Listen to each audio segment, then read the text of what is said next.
Ora viva, muito boa noite e seja bem-vindo ao FTV Debate. Hoje, quinta-feira, 10 de abril de 2025, caro telespectador, entramos à sua tela sem pedir licença para lhe proporcionar o melhor do debate junto com os nossos painelistas aqui residentes nos nossos estúdios, que vamos discutir aqui assuntos que dizem respeito àquilo que é a atualidade nacional. Para já, permita-me saudar, depois de si, caro telespectador, o Dr. Pangaia. Muito boa noite, seja bem-vindo ao FTV Debate.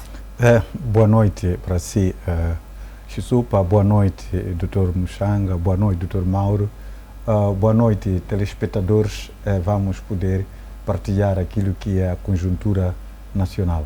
Exato, pode nos emprestar um pouco dos pontos prévios que preparou para o programa de hoje? Sim, há dias os membros do Partido Frelimo na cidade de Machixe promoveram uma marcha na qual eles já colocaram um dos objetivos que têm de poder processar naquilo que eles diziam cabecilhas que destruíram a sua sede na Machixe. Então eles disseram de que conheciam os cabecilhas que promoveram a destruição da sede e, por conseguinte, estariam a promover um processo crime junto do tribunal. Agora, eu não sei se eles estão preparados para também poder receber uma queixa-crime contra o comandante em chefe que mandou matar mais de 500 pessoas. Então, era importante que, quando começam a pensar realizar uma ação, pense também da vossa parte. Eu acredito que o comandante em chefe das Forças de Defesa e Segurança faz parte do membro do Partido Frelimo, e vocês, ao intentar esse processo crime contra aqueles que destruíram a vossa sede, obviamente vão fazer levantar abutres por forma a que eles também reivindiquem daquele que mandou matar vários cidadãos moçambicanos. Então, eu acho que esse discurso, neste momento, não vale a pena eles progredirem. Essa situação era bom que seja esquecida, porque ambas as partes cometeram crimes. E, por conseguinte, se for o caso de poder promover processos nos tribunais, ambas as partes terão que responder junto do tribunal. A não ser que essa é uma forma indireta de vocês, os membros do Partido Frelimo em Inhambane e Machixe, uma forma de exigir que o comandante em chefe das Forças de Defesa e Segurança ele possa ir também responder em juízo em tribunal. Outro ponto prévio tem a ver com a questão dos oleiros e camponeses que foram se amotinar junto do Conselho Municipal da cidade de Moatize, reivindicando os seus direitos. Direitos esses que, desde o primeiro momento, foram escamoteados por todos aqueles que decidiram entregar a cidade de Moatize, as mineradoras, para elas poderem explorar o carvão, e sem que eles pudessem respeitar aquilo que são os direitos dos cidadãos. Então, estavam lá amotinados a exigir os seus direitos e ameaçaram de que, caso os seus direitos não sejam observados, eles vão paralisar as mineradoras.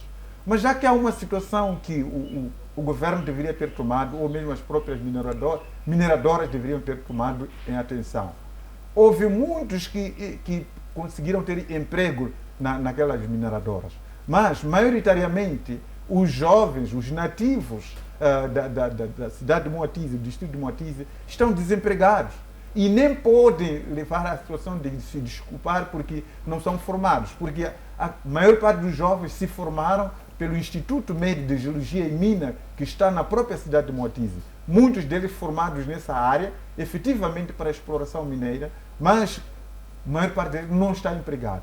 Então, se esses jovens estivessem empregados, obviamente que maioritariamente estariam enquadrados nessas pessoas que estão a reivindicar. Resolveria-se muitos problemas ligados à situação que está sendo reivindicada. Então, é preciso que as mineradoras elas repensem em poder dar oportunidade de emprego aos nativos no lugar daquilo que está a ocorrer. E até hoje se fala de uma questão tribal, porque quando se chega nas mineradoras de Moatize, a maior parte dos que estão a trabalhar naquelas mineradoras são oriundos da zona sul do país. e todos eles ocupando cargo de chefia, e poucos que estão lá, que são coisa como nativos, não estão em nenhum momento a ocupar tais cargos de chefia. Então, essas situações acabam desaguando nessa questão do tribalismo, alimentando dentre várias outras situações, sobretudo naquilo que está a assistir nas mineradoras de Moatize. O último ponto prévio tem a ver com a exortação à conservatória e registro notariado. As conservadoras, elas devem impor regras de registros. Aquilo que estamos a ver hoje, registro de nomes que estão a aparecer nos BIs, entre vários outros lugares, é uma vergonha. Vamos encontrar provavelmente nome, sobrenome e apelido, todos eles femininos. Podemos encontrar, por exemplo, um BI que está aí, Maria Cristina Joana da Celina, filho de quem? Da Maria Helena, sei lá. Quer dizer, para além disso, de nomes tão longos que dificilmente até possa se perder ao longo do caminho.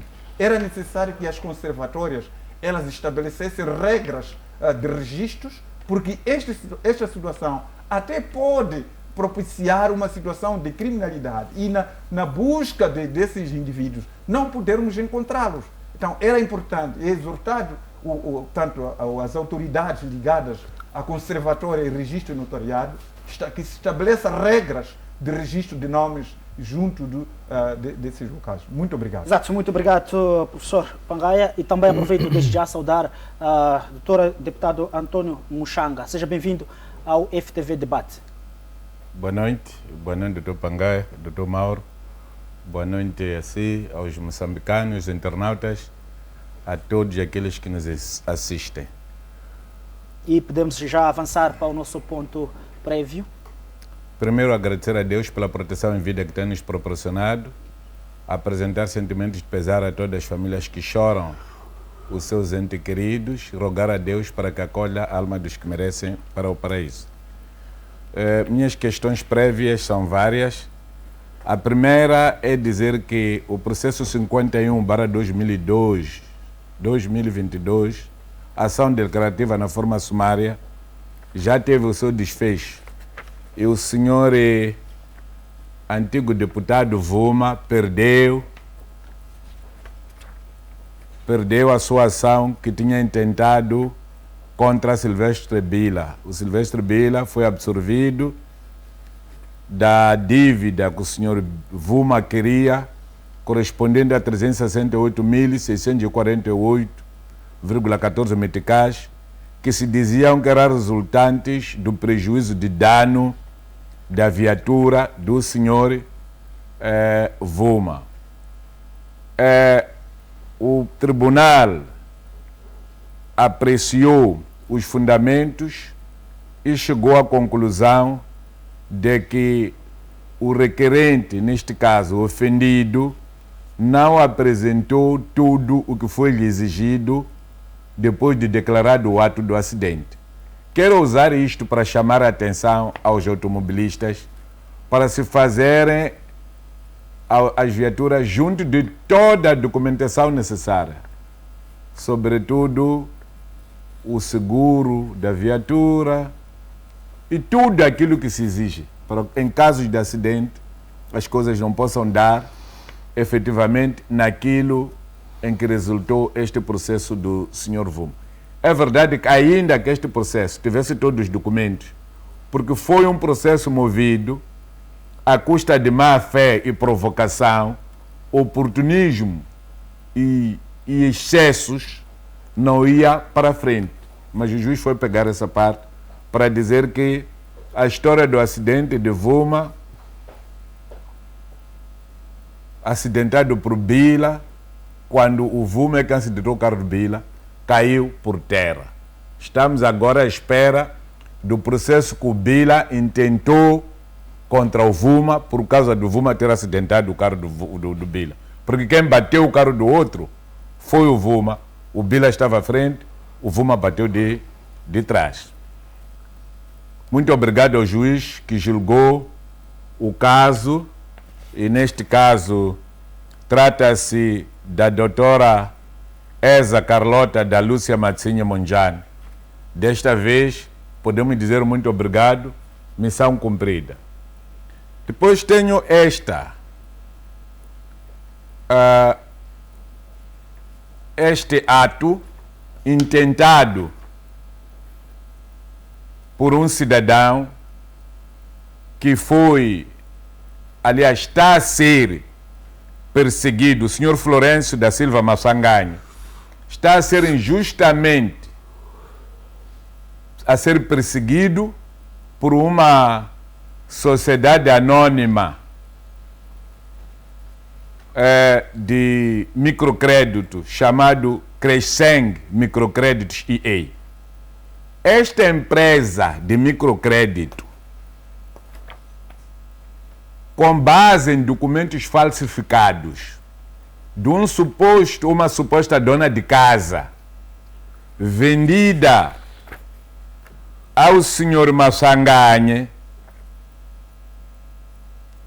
aparece esta microcrédito a exigir 8 milhões de meticais, que o senhor Massanganho tem de pagar, alegadamente porque a dona de casa deixou uma dívida com a microcrédito. A verdade é que a data da concessão do crédito, a senhora já havia perdido a vida há mais de 2 anos. Agora, a questão é, como é que uma pessoa que morreu foi bem enterrado, vai sair do cemitério de Danguene e vai a Cresceng Microcréditos pedir crédito? Examinados os documentos, constata-se que foi usado o número do registro civil de um cidadão, um jovem honesto, que neste momento está em Mussurize, que nunca conheceu Maputo. Para dizer que esta é uma situação que eu espero sinceramente que o Conselho Superior da Magistratura Judicial e a Ordem dos Advogados, à semelhança daquilo que fizeram em relação ao caso Sementes da Beira, se envolvam nisto, para de uma vez por todas desmascararmos estes preguiçosos, malandros, alguns até que foram expulsos de bancos por serem bandidos e foram criar microcréditos para continuarem a roubar ao povo moçambicano.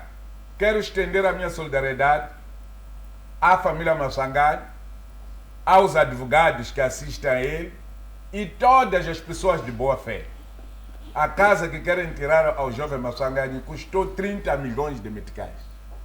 E alguém foi falsificar documentos em nome de 8 milhões de meticais, quer tirar a casa. E há uma coisa muito interessante. Há fotografias do juiz com o dono da microcrédito numa fanfara no bairro, para dizer que o juiz, em coordenação com este dono da microcrédito, andam a planificar coisas, os processos vão cair nas mãos deste juiz, para este juiz decidir a favor desse seu amigo. Não sei se o juiz é sócio da microcrédito, mas ainda que seja, eu espero que o juiz tenha que agir em consciência. Por causa deste juiz, até o Tribunal de Recurso agora é demandado. Esperamos que a inspeção judicial se faça com muita urgência a este processo e nos esclareça o que é que está a acontecer. A outra questão que eu tenho é esta denúncia, este grito, esta reclamação da logística para a guerra, onde o Ministério do Interior pagou 325 milhões de meticais por um equipamento que no mercado custa 82 milhões. Este processo existe desde os tempos do Dr. Miquidade no Ministério do Interior e o processo está parado. É isto que encoraja as pessoas a praticarem a corrupção na República de Moçambique. Este é o grito do povo moçambicano, dos quadros do Ministério do Interior que estão a lutar contra a corrupção.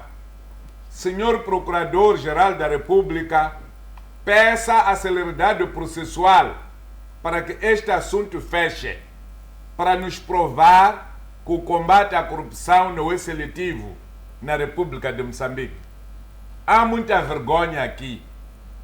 Militares a dormirem mal, sobretudo os da intervenção rápida, os da guarda fronteira, que estão na zona operacional, a morrerem de fome, quando pessoas sentadas no Maputo andam a se deliciar por milhões de meticais em detrimento do sofrimento dos nossos filhos que lutam em defesa da pátria.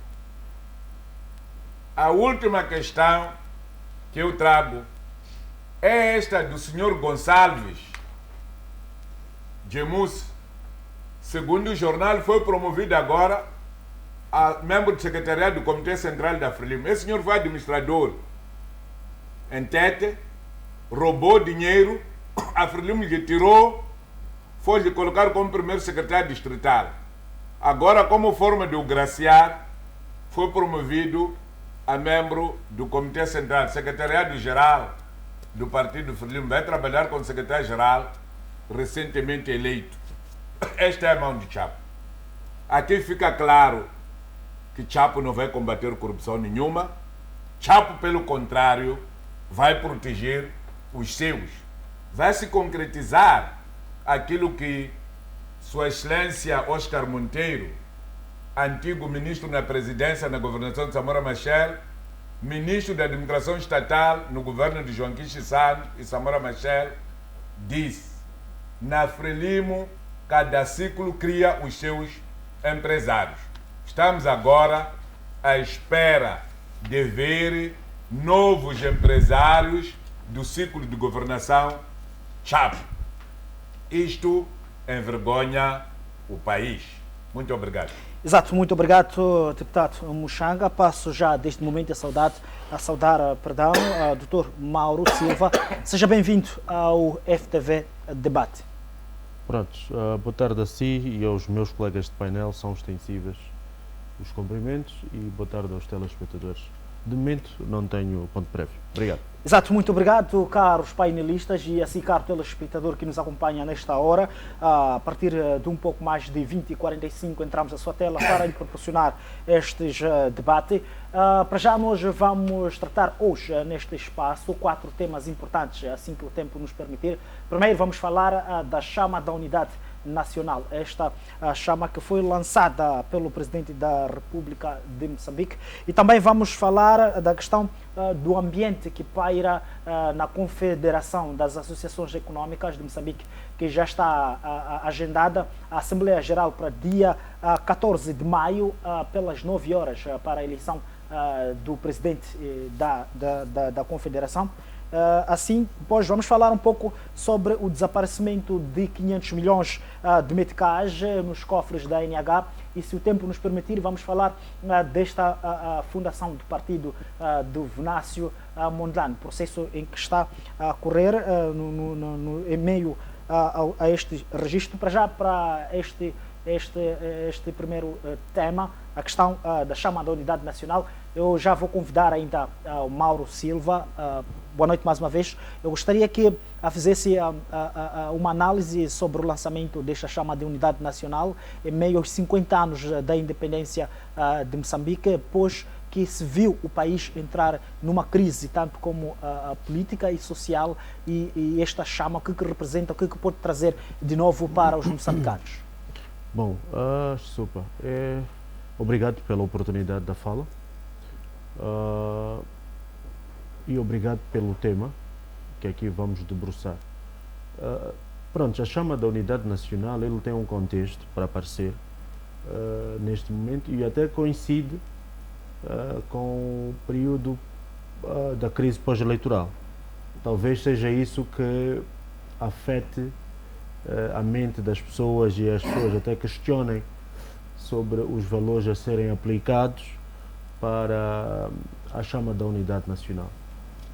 Há um contexto por detrás da chama da unidade nacional, e o contexto chama-se Independência de Moçambique, 50 anos.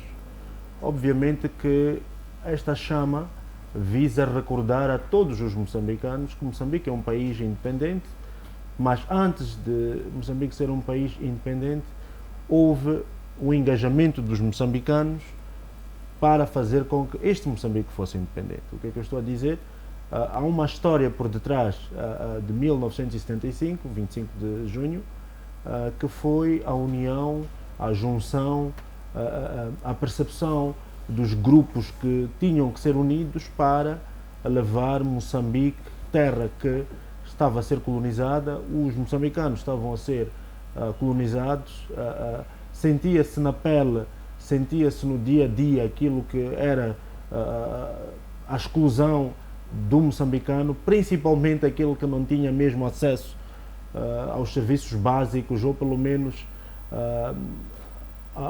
às instituições que poderiam humanizar o povo moçambicano.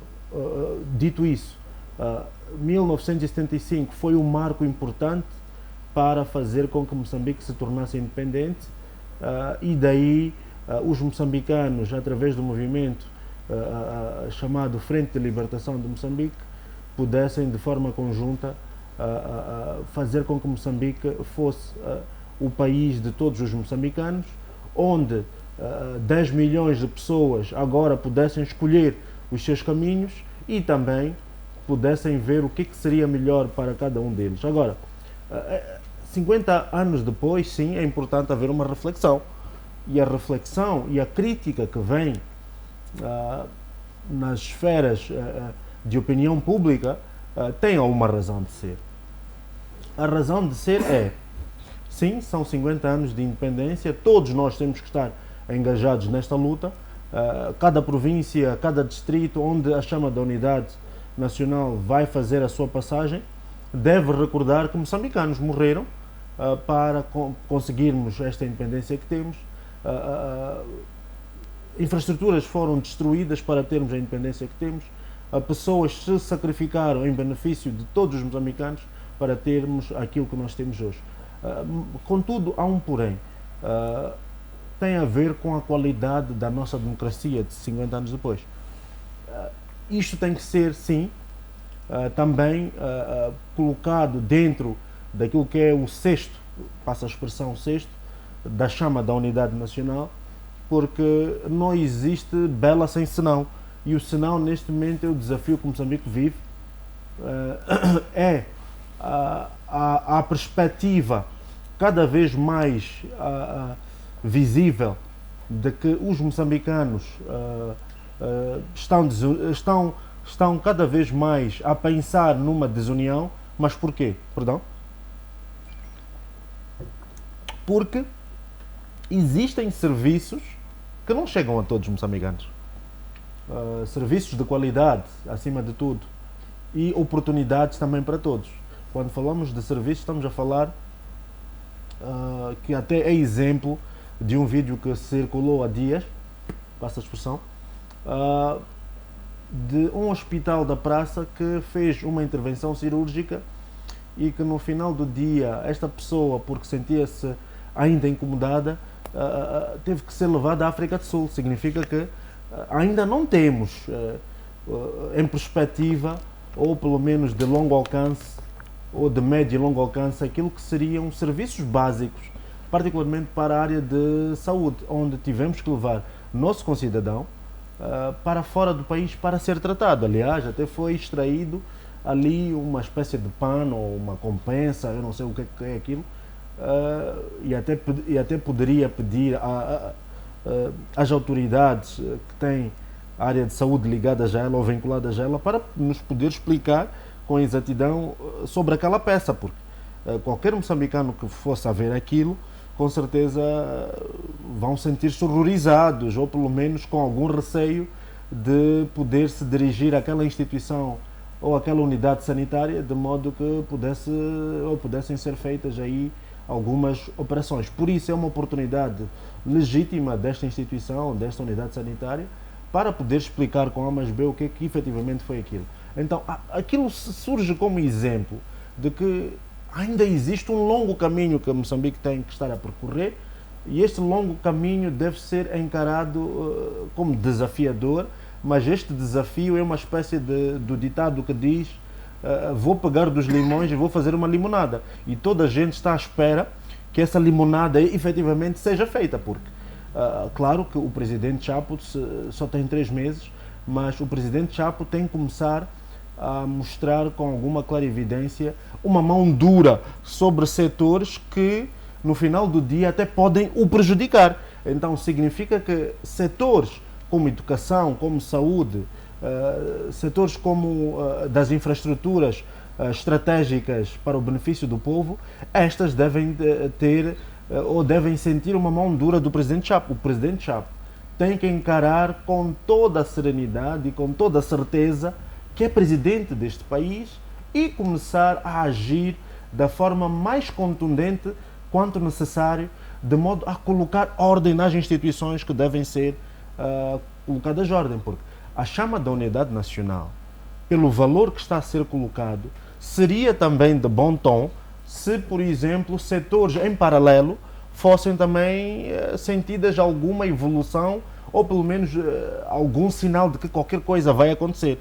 Porque quando tu, de forma isolada, só pegas 30 milhões de dólares pela chama da unidade, obviamente que é benéfico para a unidade nacional e nós precisamos disso, mas quando tu vês casos do exemplo que eu trouxe, as pessoas começam a questionar, mas unidade nacional para o quê?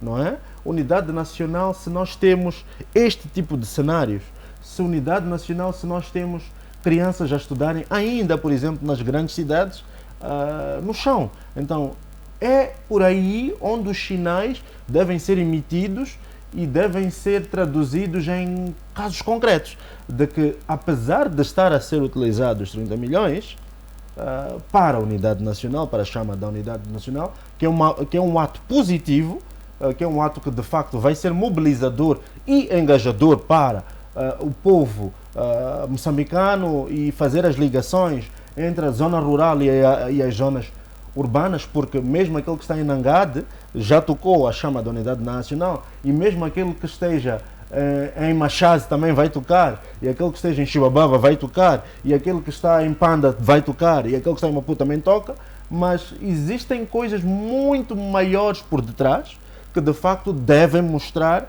que efetivamente a unidade nacional existe e ela não somente só tem que ser um conceito construído para unir os moçambicanos dentro daquilo que seja a mesma visão, a mesma perspectiva de médio e longo prazo daquele Moçambique que todos nós queremos, mas tem que ser traduzidas em coisas concretas, efetivamente, quando as pessoas de facto vão começar a sentir que, não, apesar dos 30 milhões, mas já existem sinais de que escolas resilientes, por exemplo, estarão a ser construídas, como por exemplo, escolas onde as carteiras são feitas, onde os tetos são resilientes, onde temos, por exemplo, nessas mesmas escolas, infraestruturas que vão ser conectadas a essas mesmas escolas de produção de energia, que possa ser de vento ou solar, e que essas mesmas pessoas possam ser os protetores dessas mesmas escolas, e a título de exemplo, de forma igual, pode ser também para os hospitais. O que eu estou a tentar dizer aqui? Há sim um lado positivo da chama da unidade nacional, mas uma reflexão profunda por detrás daquilo que vai fazer com que exista a unidade nacional de facto, ela tenha que ser trazida em coisas palpáveis, ações muito mais profundas para fazer com que este mesmo governo seja acarinhado pelos moçambicanos e não seja de forma cotidiana a ser criticada e a ser até humilhada, espezinhada, porque de facto, se todos nós queremos fazer qualquer coisa, eu creio que sim, tenhamos que fazer uma reflexão profunda e colocar a mão na massa de facto, de modo que tudo isto seja diferente. Exato, muito obrigado. Vou mesmo para António Muxanga. Olhando para o lançamento desta chama, desta tocha, foi acesa no dia 7 de abril em Nangade, e também olhando para o valor que foi alocado para este ato, já fazia menção aqui o Mauro Silva. O que lhe parece estar a acontecer, deputado Muxanga? O que lhe parece pode-se esperar através deste ato para aquilo que o povo moçambicano realmente necessita nestes momentos? Brincadeira de mau gosto. Esta é a quarta chama da unidade. A primeira chama da unidade veio com Samora Moisés Machel A segunda chama de unidade veio com Joaquim Alberto Chissano. A terceira chama de unidade veio com Armando Emílio Guibuza. E depois tivemos de Felipe Jacinto Nuncio. Acho que esta deve ser a quinta. Esta é a quarta. É a quarta, né? Sim. Então há um que não andou com chama, acho que é Nuncio. Eu acho que em condições normais não se dá buquê à namorada. Buquê de flores custa 2, 3 mil meticais, em detrimento de um saquito de arroz, óleo, feijão e açúcar, à namorada ou namorado. Considerando a situação que o nosso povo está a viver, olhando para a configuração daquilo que chama de unidade, estou a ver um buquê muito caro a ser oferecido a uma namorada ou namorado faminto que está há 3 dias sem comer. Isto é um insulto. E nós não podemos ser assim. São 30 milhões, mais 25 milhões que o Presidente da República foi entregar à sua amiga em restaurante e nunca explicou o que é que estava a pagar naquele restaurante. Isto é uma ofensa ao povo moçambicano. Nós estamos a ver agora uma lufa-lufa de preparação de restaurantes do secretário-geral da Frelimo. Significa que as novas garrafas de uísque de 3 milhões ou 30 mil meticais serão passadas forçosamente no restaurante do Sr. Shaquille Abubakar, na Baixa da cidade, e outra no Jardim dos Continuadores. Nós não podemos continuar assim. O presidente perdeu tempo de se concentrar. Eu espero que o tempo que o presidente gastou a ir para Nangade deveria ter usado para revogar os decretos que põem em causa a governação descentralizada provincial por estar-se a partilhar a governação com a representação do Estado. Ele prometeu de livre e espontânea vontade que o secretário de Estado iria se concentrar apenas nas questões de soberania. Dizia ele que vai seguir na letra o espírito a Constituição nessa matéria. Lamentavelmente, já passamos aos 70 dias, estamos quase a 80, hoje já estamos acima de 80 dias de governação. Este ato, que é um ato mais simples possível, o presidente não conseguiu fazer. Por quê? Porque se calhar ele quer tentar usar o seu ministro da administração estatal. O ministro da administração estatal não vai fazer nada disto, porque o ministro da administração estatal não quer isto. O ministro da administração estatal é padrasto da governação descentralizada provincial, porque está viciado a nomear pessoas do que ter pessoas eleitas. Essa é a razão pela qual nós temos o problema de pessoas dos famosos secretariados. Nós temos o problema do STAI, que não quer subordinar a Comissão Nacional de Eleições, porque está habituado a estar atrelado ao Ministério da Administração Estatal. Nós temos problemas dos secretariados das Assembleias Provinciais, porque estão habituadas a estarem atreladas ao Ministério da Administração Estatal. O mesmo comportamento já não é visível na Assembleia da República, porque o secretariado da Assembleia da República é trela da Assembleia da República, não tem envolvimento do Ministério da Administração Estatal. O mesmo não apanhamos no Conselho de Ministros, porque o secretariado do Conselho de Ministros é trela do Conselho de Ministros, não é da Administração Estatal. Portanto, senhor presidente, procure pessoas, fale com Oscar Monteiro, vai te ajudar a revogar todos os decretos sujos que imperam a boa governação descentralizada provincial. Puxar os secretários do Estado a concentrarem-se naquelas matérias que lhes dizem respeito e entregar a governação ao governador da província, antes de se aprovar o orçamento, porque estão a puxar. Daqui a pouco vai se receber o orçamento, vai se distribuir esse orçamento a essas entidades. Como é que depois fazemos? Vamos depois recolher? Então eu acho que, sinceramente, o presidente está-nos a distrair com a famosa chama de unidade nacional, que não está a chamar nada. Aliás, o presidente da Câmara, num dos seus numa das suas intervenções, dizia isto, que novo Moçambique democrático, a Frelimo rouba votos e depois acende a tocha da unidade nacional, para obrigar os que foram roubados a aceitarem com naturalidade o ladrão para dirigir o país, alegadamente, porque a chama da unidade nacional os junta. Isso não funciona para essa juventude de hoje, senhor presidente. Eu já vi uma vergonha. Acho que o mano Tiago Parruca, se estiver atento, está a mover. Eu conheci uma família no Xaixai, onde um determinado pastor foi rezar, apanhou beata de suruma, do filho de alguém que era crente, foi comprar a Bíblia, rezou, colocou aquela beata na Bíblia para dizer que aquele miúdo nunca mais vai fumar. Passadas 72 horas, aquele miúdo veio rasgar páginas da Bíblia, começou a rolar suruma, começou a fumar suruma com a Bíblia. Para dizer que há coisas que não têm efeito real. O presidente acendeu chama antes de ontem, e ontem tivemos chama na Gorongosa. Quando as pessoas queimam viatura, que carrega viatura, que carrega ferros, o que é que estão a fazer? E na mesma hora que estavam a roubar ali, em Zero estavam a roubar comida num caminhão parado. De onde é que vai passar a chama da unidade aqui? Queremos colocar pessoas das forças de defesa e segurança em risco. Porque aquele que for responsabilizado para pegar aquela tocha terá que andar a correr com aquilo ali, independente das consequências que vão ter de vir. Eu acho que não haviam condições, aliás, não há premissas para haver marcha com tocha da chama da unidade nacional no país, porque o país está em conflito. Cabo Delgado tem na Paramas, Nampula Zambésia tem insurgentes, Nampula Zambésia tem na Paramas, em Sofala e Manica estamos a ouvir o que estamos a começar a ouvir.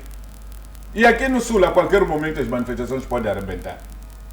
Então eu acho, sinceramente, que bom namorado é aquele que compra arroz, compra óleo, feijão e açúcar para namorar de seus pais, do que dar um buquê. Porque o buquê não mata a fome. Exato, muito obrigado, António Muxanga, e vou neste momento convidar Marcelino Pangaia a deixar aquilo que são as suas opiniões relativamente a este tema que nós estamos aqui a trazer à mesa, de lembrar que a primeira chama da unidade nacional foi acesa em 75 pelo veterano da luta de libertação Raimundo Pachinuapa, que visava mobilizar aqui a união de todos os moçambicanos para a construção de um Estado, de um novo Estado, assim que é. E esta é mais uma chama de unidade praticamente que traz praticamente uma visão semelhante daquilo que a união do povo moçambicano faz, independentemente das cores partidárias, religião, entre outros. Marcelino Pangaia, qual é a sua visão relativamente a esta chama, os valores que aqui estão a ser investidos, e tendo em conta as opiniões de outros painelistas? O grande problema é que aqui não se traz os resultados esperados quando essa chama da unidade chegar a Maputo. O que o governo espera depois de realizar essa marcha de Nangade a Maputo? O que o governo ou Moçambique colheu nas outras chamas de unidade nacional que foram realizadas de Cabo Delgado para aqui? Essa chama diz que é chama da unidade nacional. Por que razão é que a tal chama inicia sempre em Cabo Delgado e não em Niassa? Alguém já explicou isso? Estamos a dizer que queremos unidade nacional, queremos para haver unidade nacional temos que ter o tratamento igual, o tratamento equitativo, aqui queira-se dizer, e dia após dia essas chamas de unidade nacional são lançadas em Cabo Delgado. Por quê? O governo ainda não veio explicar isso. Então é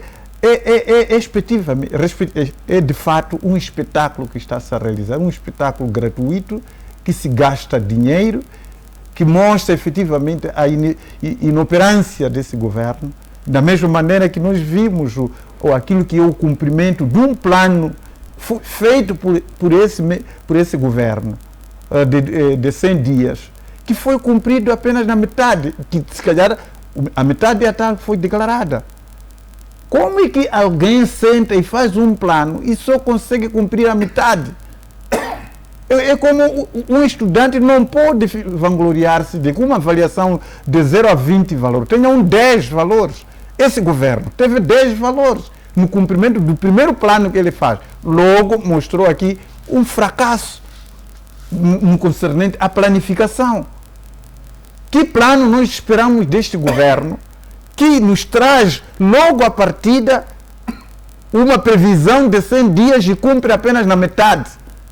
E que essa metade também é questionada, não é? Então, é algo vergonhoso. Eu não sei o que está a acontecer com o nosso país, com tantos quadros que efetivamente poderia ajudar este governo a fazer uma planificação, uma previsão, uma priorização de ações que deveriam ser realizadas no lugar de poder pegar coisas supérfluas como esta. Nós estamos a ter um país com figuras pétricas, com figuras homofóbicas, com figuras bufônicas, que pura simplesmente elas nos trazem planos que não trazem valor acrescentado para a sociedade. Não há como se explicar uma situação dessas. Eu fiquei envergonhado quando ouvi aquela apresentação na Assembleia da República, de que o plano de 100 dias foi cumprido em 50%. E fiquei mais ainda envergonhado por parte dos deputados da Assembleia da República não ter processado ao governo por ter mentido. Porque no lugar apenas dos deputados da Assembleia da República reclamar o não cumprimento, dentre várias outras coisas, deveriam processar o governo por ter mentido. Porque uma mentira que o governo deu ao seu povo de que iria cumprir aquelas atividades em 6 dias, mas no entanto apenas fez 50% daquilo que pôs. Poderia até elaborar um processo disciplinar contra o governo pela incompetência de não saber planificar. Porque aqui mostrou claramente que não há capacidade de planificação deste governo, que apresenta um plano e só cumpre na metade dele. Um plano de 100 dias. Imaginemos o plano econômico-social que vai ser de 365 dias. Se consegue falhar o cumprimento de um plano de apenas 100 dias, o que nós esperamos do plano econômico-social, que vai ser de 360 dias? Estamos com péssimos planificadores neste governo. Estamos com planificadores pícios, que em nenhum momento deveriam ser poupados na Assembleia da República. A Assembleia da República ainda vai a tempo de poder mandar elaborar um processo disciplinar contra a primeira-ministra deste governo, em face de ter mentido para a sociedade moçambicana, apresentar um plano de 100 dias e cumprir apenas na metade, que nem de fato a própria metade foi cumprida.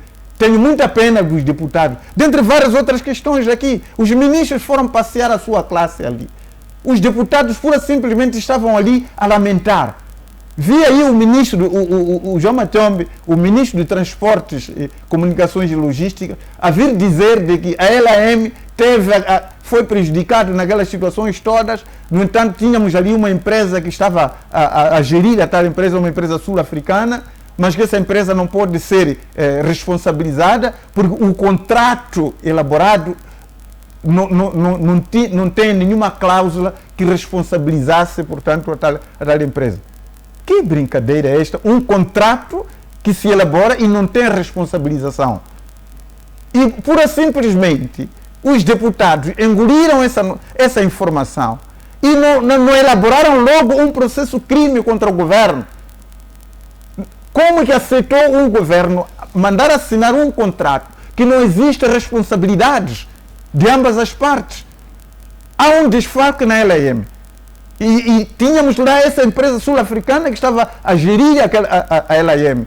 Mas, no entanto, diz que a empresa sul-africana não pode ser responsabilizada porque no contrato não existe nenhuma cláusula de responsabilização. Mas é um contrato que foi assinado. Os deputados, pura simplesmente, engoliram essa informação e começaram a lamentar, no lugar de mandar elaborar um processo crime contra o governo anterior, que seria, neste caso, o primeiro-ministro Maleane, o qual viabilizou tal contrato que se assina sem nenhuma cláusula de responsabilidade.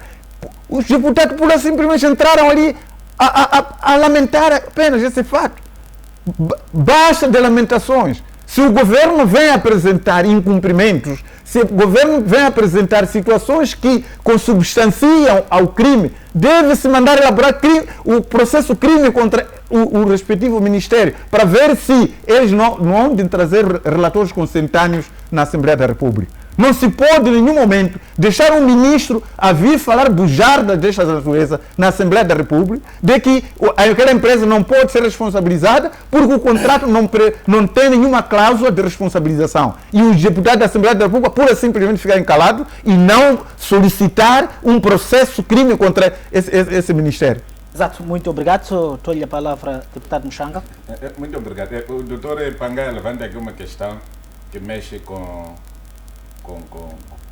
a minha consciência. Doutor Pangaia, sem querer desprezar, por exemplo, a nomeação do doutor Jani, um general com tanto respeito, eu acho que o doutor Jani já deveria ter ido para casa cuidar dos seus netos. Eu conheci o doutor Jani em 1993. Já era oficial superior das Forças Armadas. De 93 para 2020, são mais de 30 anos. Para chegar ao oficial superior, acredito que já tinha mais de 10 anos nas Forças Armadas. Mais de 40 anos. O Dr. Jani tem direito de descansar. Até acho que o Dr. Jani deve ser mais velho do que o atual chefe do Estado, o chefe do Estado-Maior cessante. O que é que estamos a fazer? Não há jovens nas Forças Armadas. Temos que buscar pessoas na reserva. Eu aceito, sim senhora, que se vá buscar pessoas na reserva para ministros e não para postos de direção executiva das Forças Armadas, direção executiva da polícia. Não, isso é demais. Para dizer que o presidente Chapo pisca para a direita e vira para a esquerda. Ele disse que ele é jovem. Quer comandar seus pais na qualidade de comandante-chefe das Forças Armadas de Moçambique, Forças de Defesa e Segurança. Quer comandar seus pais e seus avós. Que raio? Quer dizer, que maneira de fazer coisas é esta? Doutor Pangaia levanta aqui a questão do processo. Quem tem que ter processo é o chefe do governo. A primeira-ministra é mandada. O poder da primeira-ministra é igual ao poder do chefe da turma. Quando o professor não dá aulas, quando o professor entende brincar, o chefe da turma nunca vai fazer nada ao professor. Até naquela altura em que havia secretário da turma que tinha poder de chamar o professor, a única coisa que tínhamos era sugerir cantar, só gozar o professor só na reunião da turma. Não tínhamos poder nenhum sobre o camarada professor. Então, o chefe do governo é masculino, não é feminino. É Daniel Chapo. Até que haver qualquer ação sobre o fracasso daquele governo, quem tem que carregar isso é Daniel Chapo. Nunca deve ser Bevinda Levi, porque Bevinda Levi não tem poder nenhum sobre nenhum ministro. Outra questão é sobre a contratação. Quem contratou, orientou a contratação daquela empresa e defendeu em público é o senhor Magala. O senhor Magala é conselheiro econômico do senhor Chapo. A ser verdade que aquela empresa teve esses problemas, estão confirmados, o senhor Magala tem que sair da presidência. Qual é o aconselhamento que está a dar? Ele educa o filho para não pular o muro. Afinal de contas, ele entra pela vitrina, pelo ventilador, aliás, da casa. Isto é uma vergonha autêntica. O tal Magala está a fazer currículo para trabalhar no Banco Africano. Com estas vergonhas todas. Quem tem que ser responsabilizado é o Magala. Porque o Magala apareceu em público a defender aquela empresa. Afinal, assinou contrato sem cláusula de responsabilização. Então, ele tem que ser responsabilizado.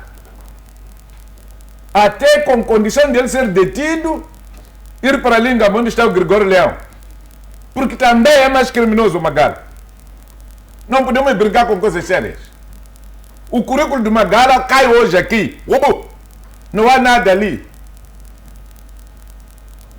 Por isso que nós costumamos dizer, canudo não é tudo. Alguém pode ter o melhor canudo, o melhor currículo, ser antigo professor da universidade, mas o que ele está a trazer não nos vale nada. O que é que a nossa faculdade de engenharia está a produzir aqui? O que é que a nossa faculdade de arquitetura está a produzir aqui? Nós temos os forjados que eram respeitados aqui, a nível da região, como melhores arquitetos, a produzir um aluno por cada 3 anos. Não é isso que nós pretendemos. Portanto, doutor Pangaia, é preciso ler bem a Constituição para conhecer as responsabilidades da primeira-ministra ou do primeiro-ministro. Primeiro-ministro, se o primeiro-ministro tivesse poderes, o Conselho de Ministros seria lá, na capitania lá no gabinete da primeira-ministra. Quando o presidente está ausente, nem é a reunião do Conselho de Ministros. A primeira-ministra orienta reuniões técnicas das quartas-feiras, enquanto o presidente está no comitê central lá, a prestar contas da Comissão Política. A primeira-ministra tem um grupo de ministros que reúne com ele para preparar material para outro Conselho de Ministros. Por isso, o serviço da primeira-ministra é igual ao serviço do chefe da turma, que consiste em ir buscar o livro na sala dos contínuos e apagar o quadro, limpar o quadro quando está sujo. Exato, muito obrigado. Desculpa, só para... Mesmo vou só consigo para a palavra. 2 minutos. Exato. Sim, eu acho que é uma oportunidade esta para este governo, que é o governo do Presidente da República, o Daniel Francisco Chapo,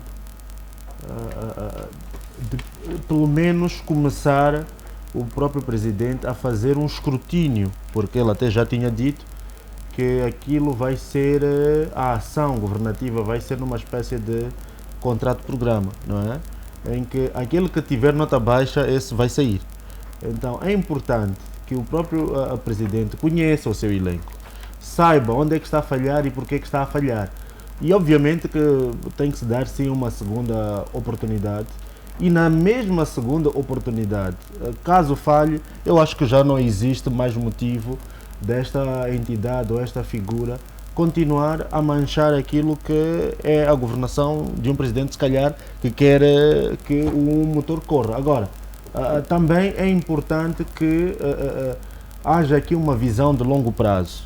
Isto eu estou já a fazer uma guinada para o contexto que o deputado Muxanga trouxe aqui, sobre as mesmas figuras que me parece que continuam a ter cargos de chefia. Nada contra as pessoas com alguma ou com mais experiência e com alguma idade sobre cargos de chefia, mas também esta é uma chamada de atenção para o próprio presidente Daniel Chapo em verificar de que forma é que pode potencializar os jovens. Este é um período em que, dentro daquilo que é a pirâmide etária, nós vemos que Moçambique tem muito mais jovens e menos pessoas mais velhas. E é importante que aquela ideia de Samora seja revitalizada, de enviar pessoas, enviar jovens para, por exemplo, em áreas estratégicas, para a China, para Japão, para a Noruega, para Vietnã, para a África do Sul, onde seja, no número se calhar de 20, 30, 50, em que você sabe o que você vai receber daqui a 5 anos. De modo que essas mesmas pessoas já tenham capacidades técnico-científicas e também essas pessoas sejam colocadas em áreas em que possam preparar estas mesmas individualidades para o futuro. Porque me parece que ainda não se sabe muito bem quais são as valências e ainda não existe um mapa de quadros nacionais e as suas valências, de modo que essas mesmas pessoas possam ir ser pegadas e serem encaixadas em áreas de confiança política. Agora, é mesmo só para chamar a atenção aqui e também dar este alerta para o Presidente pensar de forma a enquadrar jovens que têm muita vontade de trabalhar, têm muita energia, têm muita confiança própria, uma espécie de... Me parece que as pessoas que saem da carteira têm muita força, obviamente que não têm muita experiência, mas tem que haver um plano que vai dar experiência a essas pessoas e também que essas mesmas pessoas, com muita vitalidade, possam emprestar o cérebro àquilo que sejam os interesses do Estado moçambicano. E essas pessoas que sejam mais velhas, tem que haver, sim, uma espécie de, de cadeiras de conselheiros para instituições que de facto sejam de real vitalidade para o próprio Estado e que os jovens consigam ir buscar essa experiência numa espécie de bibliotecas vivas que possam ser emprestadas aos desígnios do Estado moçambicano. Mas desculpa, é assim. Qual é o aconselhamento que o Magala vai dar depois desta vergonha que estamos a ouvir agora? Porque eu recordo-me, eu gosto muito do Tom Magala, mas eu não posso, porque eu gosto dele, permitir que o povo moçambicano seja burlado desta maneira como as coisas estão. O doutor Magala tem que assumir a responsabilidade. Ele é que trouxe aquela empresa, até defendeu. Quando as linhas aéreas estavam a reclamar, apareceu o doutor Magala várias vezes. Não, o Presidente da República não tem visão. Agora nós denunciamos aqui os escândalos de diretor geral das alfândegas, que está lá há mais de 10 anos. Já fez mais do que 2 mandatos. Em condições normais devia ter saído. Não lhe tiraram, continua a praticar desbandos. No lugar de tirar o diretor-geral das alfândegas, foram exonerar a Presidente da Autoridade Tributária. Alegadamente porque não está a criar condições de recolha da receita. A receita recolhida neste primeiro trimestre não chega nem a 15%. Qual é a culpa que a Presidente da Autoridade Tributária tem? Sabendo-se o que estava acontecendo no país. Quem que não viu que o país andou parado todo o mês de novembro, dezembro, janeiro, fevereiro e março? Quem é o empresário que há de ir pagar imposto quando ele sabe que não está seguro, vai ser sequestrado?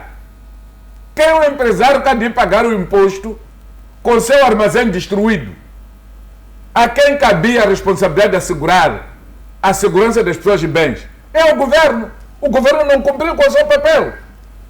Agora querem atrapalhar pessoas aqui porque são venecistas, são sei lá o que. Onde é que você estava? Pelo que eu sei, o guarda não sonha. Se você tem um guarda, Mauro, que acorda de manhã e diz, patrão, ontem sonhei, manda embora. Porque o guarda não pode sonhar, o guarda não pode dormir. As nossas forças de defesa e segurança estavam aonde? E hoje temos que andar atrás dos empresários, obrigar a gente a terem que pagar imposto. Dinheiro que vem de onde? Se você não criou condições para estarem seguros. Aquele prejuízo que o Mohamed Bashir teve ali, 17 armazéns vazados. Aquele prejuízo que aquele importador de arroz que até desmaiou, não sei se está vivo ou morreu, que vazaram todo o armazém dele no Santo. Aquele armazém que ardeu ali na Machado. Onde é que estavam as forças de defesa e segurança? Onde estavam os bombeiros? Então nós não podemos brincar com coisas sérias. Portanto, este governo pisca à direita, vira à esquerda, pisca à esquerda, vira à direita. Quem tem problemas é o doutor-geral das alfândegas. O presidente foi exonerar o presidente da Autoridade Tributária. Estou a fazer o quê? Uau, Anelu. Tem visão este? Tem perspectiva este? Estamos a levar para o mato este. Não havemos de chegar onde nós pretendemos. Não, a propósito do coisa, o Dr. Mauro estava a falar sobre os jovens que estão sendo formados fora do país. São muitos, de fato.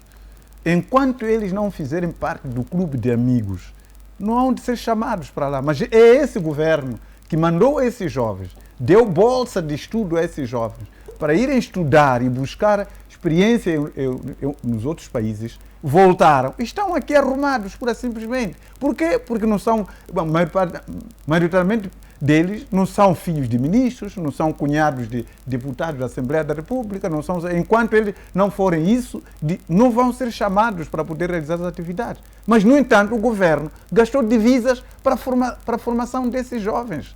E, infelizmente, é exatamente isso que está a acontecer. Mesmo a presidenta da Autoridade Tributária, não tem mais de 3 anos que ela se doutorou, estava a estudar há pouco tempo, obteve o grau de doutoramento agora. Provavelmente já está a ser incômodo pela formação que ela talvez adquiriu. Teve na mesma altura quase com o Nikice, formaram-se na mesma altura, tiveram na mesma altura grau de doutoramento. E agora é a tal que está a ser exonerada, por assim dizer, pronto, pode existir coisas que possam existir, mas na verdade o que tem que se fazer efetivamente é aproveitar o capital humano formado, que se gastou dinheiro o país para a formação deste em outros países, estão aí pura simplesmente sem fazer nada e vão buscando sempre na mesma prateleira aqueles que já desempenharam o papel de ministro, vice-ministro para o governo e vão perpetuar os vícios que estão lá. Todos os dias nós estamos a reclamar a questão da função pública. Funcionários do Estado estão num descontentamento total, mas durante os 100 dias não se fez absolutamente nada para que possa se voltar à normalidade na função pública.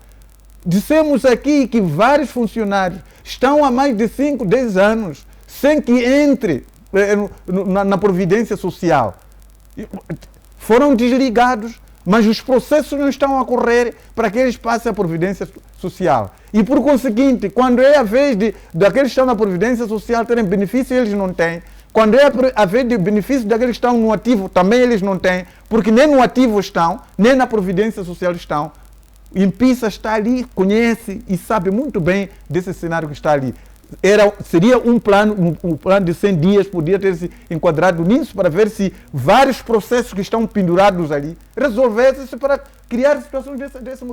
Temos funcionários que estão a partir de 2012 até então, não há progressão de carreira, mas não se fala nada sobre essa questão. Macvale está na reserva desde 2004. Arlindo Macvale, aquele que foi deputado e foi relator da Comissão de Defesa, trabalhava com Diom. Está na reserva aquele 2004. Eu chego aqui como deputado, recebi o processo da passagem dele à reserva. 2004 para 2024. Como é que um oficial superior, um general, vai ficar na reserva 20 anos? Está a acontecer isso. Estou a falar de uma pessoa viva, conhecida. Vive ali atrás do clube militar. 20 anos na reserva. Pessoas como ele são quantos? A mesma coisa dessa história de desligamento. Pessoas estão a morrer aí de qualquer maneira. Outros estão a roubar dinheiro de militares que moram lá na área do combate, levam o telefone dos meninos, tiram o easy. O militar mora, o Estado-Maior ou o Comando-Geral da Polícia faz o funeral, prometem mundos de dinheiro à família que nunca chegam, continuam sem comunicar à entidade que processa os salários. 2 anos.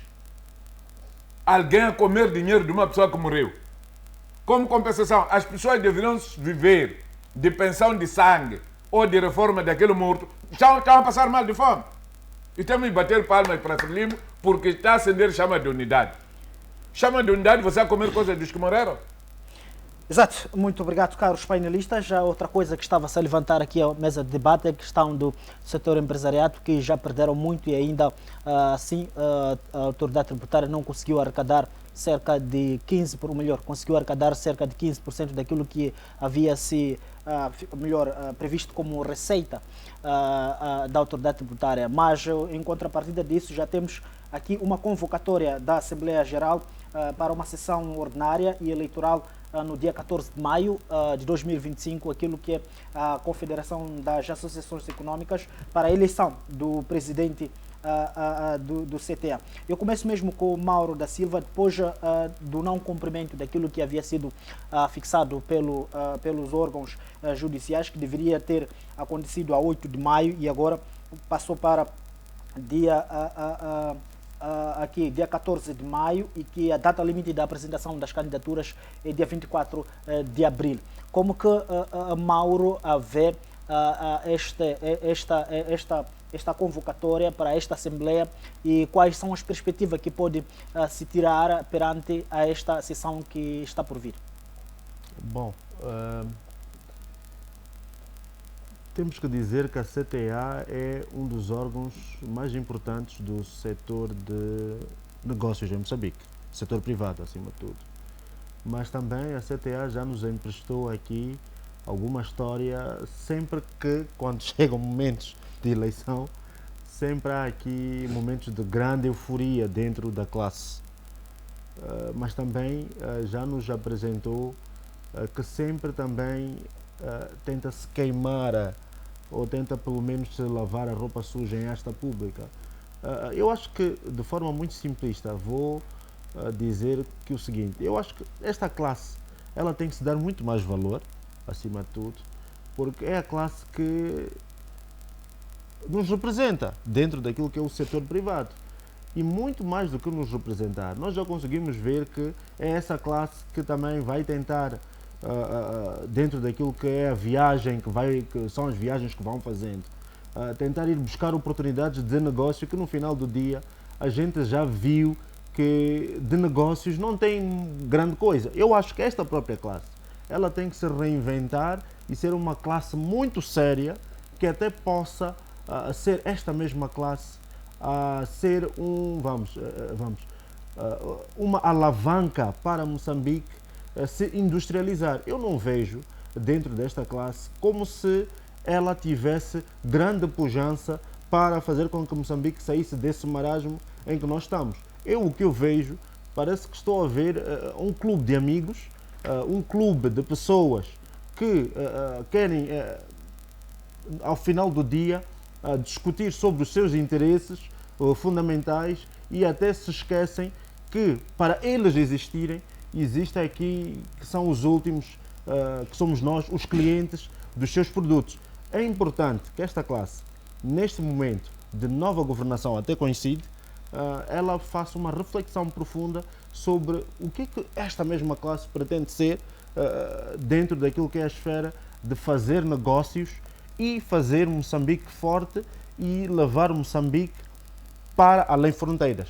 Se continuarmos como estamos, eu acho que vamos continuar a discutir como se estivéssemos dentro do nosso quintal, a discutir como se fossem conversas de comadres e nada se resolver.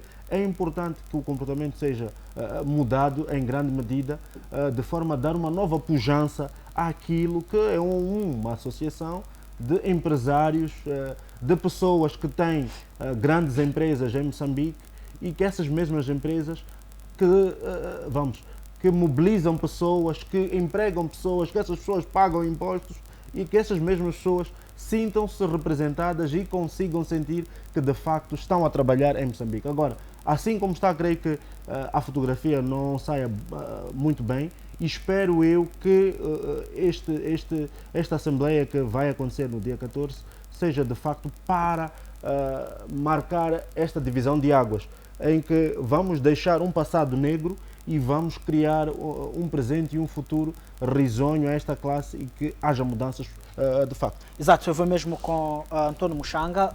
Neste escrutínio interno que já está a correr, já sabemos que há uma candidatura aqui que já foi oficializada aqui do Lineu Candeiro e também, por outro lado, havia aqui uma outra corrida que envolvia o presidente da Câmara de Comércio, Álvaro Massing, e também posto a circular alguma informação de que ele estava a influenciar o escrutínio e que era acusado de pagar cerca de 34 cotas, regularizar 34 cotas de algumas associações no sentido de influenciar aqui a corrida eleitoral interna. E também o Álvaro Massing já veio a público refutar essas acusações e disse que eram acusações infundadas e difamatórias.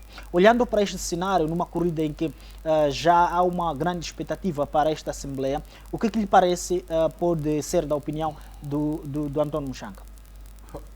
Bom, o que eu senti é que os problemas que enfermam o Vuma e Bila foram transferidos para os amigos do Vuma e Bila. Lineu é amigo pessoal do Vuma.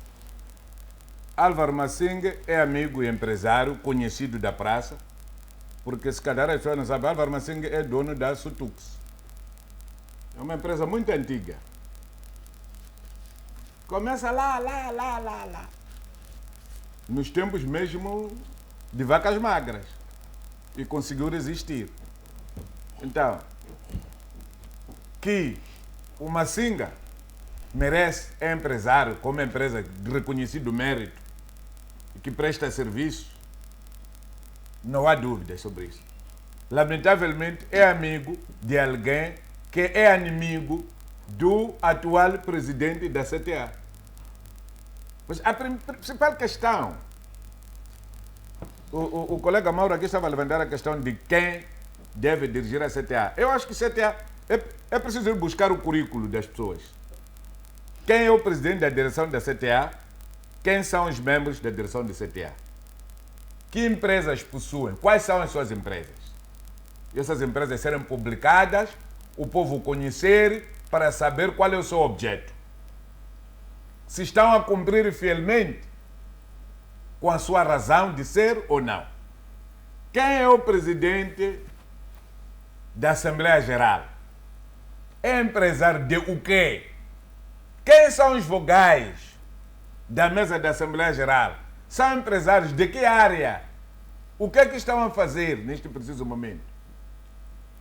Quem é o presidente do Conselho Fiscal? Quem são os vogais do Conselho Fiscal? Quais são as suas empresas? E verificarmos se essas pessoas... Porque nós temos muitos empresários aqui de James Bond. Há pessoas aqui que têm empresas de construção que não estão a construir nada. Passam a vida a alugar alvarás. Fazem concursos, ganham concursos e subalugam as licenças. A mesma coisa acontece com a mineração. Há pessoas que têm licença de mineração que passam a vida a alugar licenças. Há pessoas que têm licenças de pesca que passam a vida a alugar licenças de pesca. Campenta, camarão, caranguejo. Há pessoas que têm licenças de exploradores florestais, cujas licenças estão alugadas a chineses. Não estão lá. Então, enquanto nós colocarmos à frente de CTA pessoas licenciadas para alugarem seus alvarás, alugarem suas licenças a outras pessoas, é que nós não estamos perante nenhum empresário. Nós não estamos a desenvolver nenhum país. Há empresários que andam neste país que a vida deles é organizar almoços e jantares para o Presidente da República. Cobrar dinheiro às pessoas que querem ir ao jantar em função do lugar onde estará a mesa. Quem está próximo do Presidente paga 1 milhão, quem está na mesa a seguir, 750, o outro 500, 300, assim sucessivamente. São lobistas de máfia. Maconjap Hakidi, são ratos do bolso. Passam a vida a roer os outros.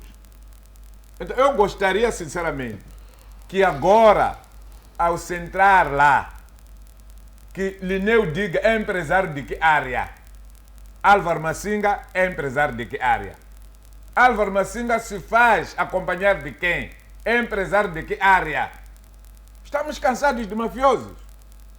Eu conheci alguém, que até era meu amigo no Xaixai, que ficou presidente da Astrogasa 5 anos depois de eu ter conhecido a última viatura que ele tinha.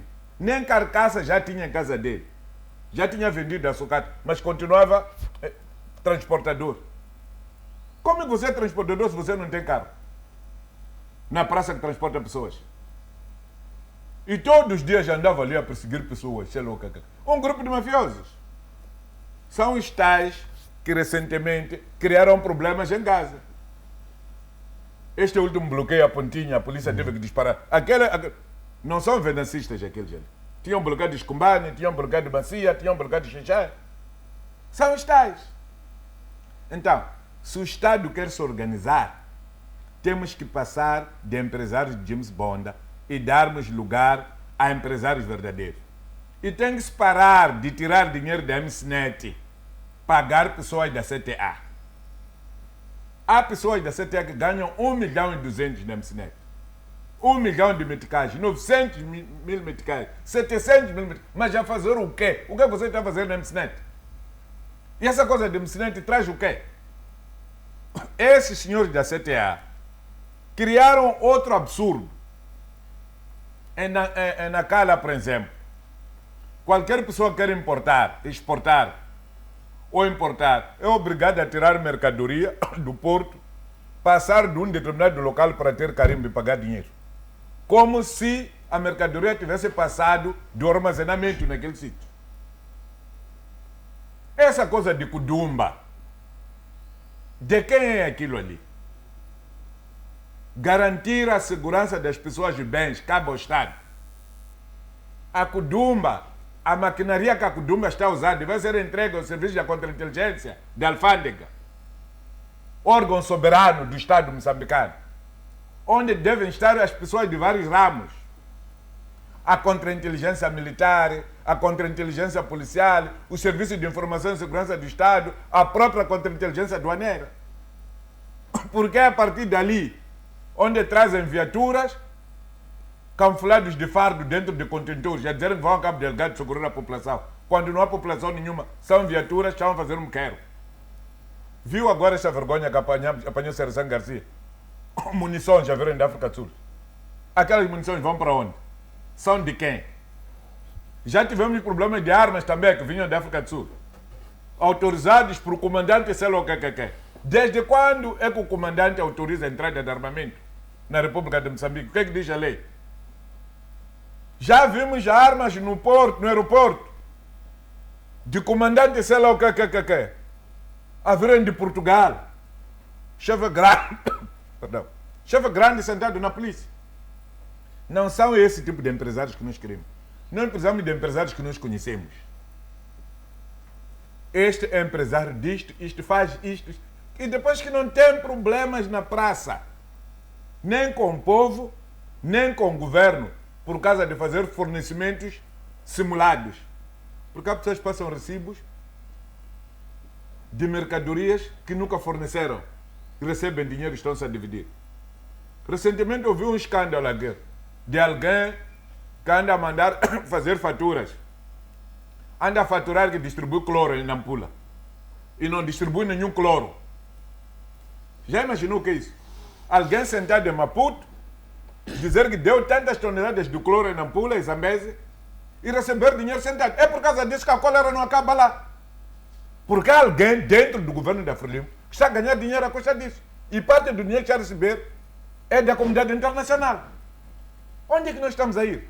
Por isso Trump tem razão quando diz que tem que cortar algumas coisas. Exato, obrigado, deputado Muxanga. Eu vou mesmo para Marcelino Pangaia, mesmo para fechar, porque o nosso tempo já não nos é favorável.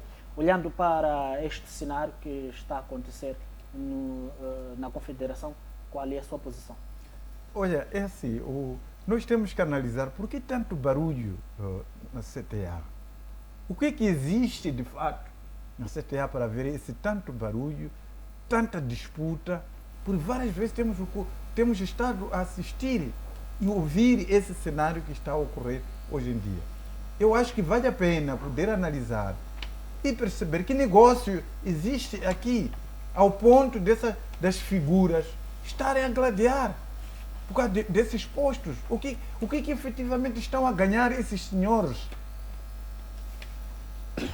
Esse processo do Álvaro Massingue com Vuma, sei lá o que, Vuma acusando o Álvaro Massingue, que parece que é um dos candidatos também, não sei se ele já formalizou ou não, e começar a ver essa questão, e dentre vários outros, para se poder convocar essa Assembleia. Houve muito barulho, até o caso teve que ir nos tribunais, os tribunais resolveram. Mas o que é que existe efetivamente aqui? Provavelmente aqui deve ser um dos centros da corrupção. O presidente do executivo da CTA recebe 1.200.000 mensalmente sentado em casa da MSNet. O secretário executivo da CTA recebe mais de 900.000 meticais da MSNet. Neste país? Neste país, sentado em casa. Há pessoas que estiveram no governo da Frelimo que são ricos sentados em casa porque são donos da Kudumba. Montaram a Kudumba, foram dizer que era uma maneira de dar dinheiro ao Partido Frelimo. O Partido Frelimo passa a vida a andar a roubar das empresas do Estado. Por isso que o Chapa agora voltou a criar o secretário para os assuntos econômicos. Porque não há ninguém que produz dinheiro. Andam a extorquir. É como essa coisa de IGEP. Qual é o papel do IGEP na República de Moçambique? O PCA dos Caminhos de Ferro não sabe qual é o seu papel. O PCA dos aeroportos não sabe qual é o seu papel. Qual é o papel do IGEP aqui no meio? Colocar improdutivos, intermediários, de comissões, para andar a roubar. Este que é a questão de fundo que anda aqui. Há muita corrupção generalizada, organizada e montada, que acaba criando aquela situação que o engenheiro Venâncio estava a levantar. Por que o combustível é mais caro em Moçambique do que no Malawi? Por causa dos sucessivos impostos. O combustível é mais caro no Zimbábue do que em Maputo. Por causa de muitos impostos. Porque você tem que pagar Kudumba, tem que pagar... O teu carro está a descer ali. E você está ali, tira do navio para tirar fora. Vão te dizer, não, deixa o carro ficar aqui. Para depois você pagar. Pagar o quê? Se você não pediu armazenamento. Esta é que é a questão de fundo. Aliás, a propósito disto, eu sei que senão hoje mesmo entrou já uma ação no tribunal, porque esta coisa de marcar eleições para o dia 14 viola a decisão do tribunal. O tribunal disse em sentença que as eleições devem se realizar até dia 8. Até dia 8 de maio. Agora, dia 14 é depois do dia 8. Esses senhores devem ser demandados. Este Paulino Costa é abusador de Moçambique, anda nas televisões a fazer-se de jurista. Se calhar até nem empresa tem. Em vez de aconselhar as pessoas, que é a boa coisa que o advogado tem de fazer, está envolvido com esses bandidos. Não podemos continuar a ter uma confederação de patrões que passam a vida a fazer isto. E sempre que o presidente vai para fora do país, está ao lado do presidente, a sujar-lhe cada vez mais. Se galane lá. Exato, muito obrigado. É muita deputado pena. Chapo. É importante que o presidente Daniel Francisco Chapo, o seu governo, repense sobre essas instituições que constituem efetivamente fontes da corrupção.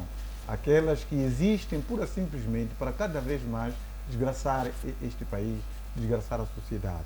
Esperemos que o Machatini, que foi dado dentre várias outras instituições públicas criadas, que praticamente são tais fontes também de corrupção, fontes da desgraça que nós vivemos no nosso dia a dia.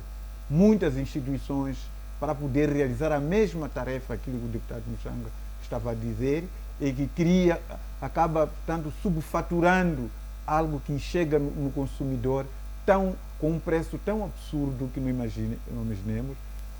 Há uma esperança. Se é que efetivamente detectou-se que existe esse cenário e colocou-se Machatini para a reestruturação de coisas, que isso seja feito com honestidade e sem poder tentar criar outras instituições para poder cada vez mais estarmos na mesma situação. Não há nada. Desculpa lá. O presidente da República orientou para haver fusão dos institutos. Há um instituto aí que deve ser fundido com o Instituto de Transporte e Comunicações. O diretor daquele, o PCA, está a fazer lobbies, passa a vida a pagar todo o fim de semana. Anda de casa em casa nos ministros a pagar favores para essa instituição não ser extinta. Lá no Ministério do Mar, e Ministério de Transportes, Inamar e Pescamar. Inamar e uma outra que foi criada depois. Sim. Há confusão que você nunca imaginou. Há 2 conselhos de administração. E há um... Sobre o mesmo objeto. E há um que esta questão da Organização Internacional da Navegação e Hidrografia não reconhece, mas está criado em Moçambique. Tem mais poder do que todos os outros, porque o PSA é mais corrupto. É mais flexível a andar a pagar gorjeta das casas dos dirigentes. Nós não vamos a nenhum sítio com isto. Se o presidente quer fazer reforma, vai buscar um velho, tipo Oscar Monteiro. Não é Machatini não vai fazer nada. O Machatini tem problema do dinheiro que ela andou a desviar ali, que não conseguiu justificar, do Covid, por causa dessas coisas de fornecimento de água nas escolas e nos hospitais. Machatini tem problema de estradas mal feitas, de pontes que desabaram antes de serem inauguradas. Que conselho é que vai dar Machatini? Deixa Machatini em casa, ou precisa de voltar para a universidade para estudar. E peguem pessoas com currículo reconhecido. Reformas são leis. Oscar Monteiro está ali, está a ajudar a organizar vários países do mundo, sentado aqui no Maputo. Estamos a perder um homem com muito valor, com muita qualidade. Exato. Muito obrigado, caros painelistas, e também a caros telespectadores que nos acompanharam neste período de debate. De igual forma, agradeço Mauro Silva, Obrigado. a Tony Muxanga e Marcelino Pangaia, que nos emprestaram o saber do dia de hoje, 10 de abril de 2025. E assim, caro telespectador que nos emprestou os olhos e os ouvidos para acompanhar atentamente este programa, FTV Debate, que chega às quartas-feiras e às vezes às quintas-feiras, pontualmente 20h45. A sua tela, sem pedir licença. Estiveram na companhia de Luís Sopa como moderador deste painel. Ficamos por aqui com promessas de voltar na próxima semana. Sempre temos dito, o que discutimos aqui é responsabilidade nossa, mas o que você entende é problema seu. Boa noite, ficamos por aqui. Até a próxima.